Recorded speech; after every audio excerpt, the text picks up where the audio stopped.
Guys, may panibago na naman tayo ditong Toyota Rush na GRS automatic. Mga issue niya lang yan, mga ganyan. Pero wala naman siyang bangga. May dimple dito. Pero good condition to mga boss.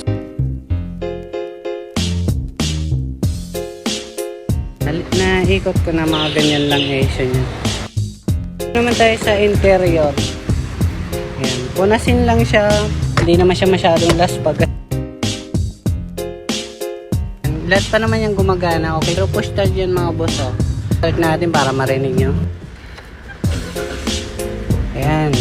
So 28,000 mileage. Ayan sa radyo lahat gumagana. Aircon.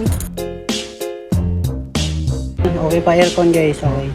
So doon naman tayo sa makina guys. Patayin na natin.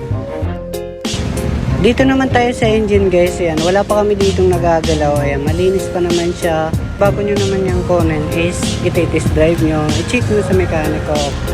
So banggitin ko pala yung presyo niya guys, ito ay 740,000. Pero mga negotiable po yun guys, okay? Kasi ang bigtaan naman nito is mga 980,000 pataas. Ayan, follow nyo na lang ako dito at comment kayo dyan sa mga available pa natin.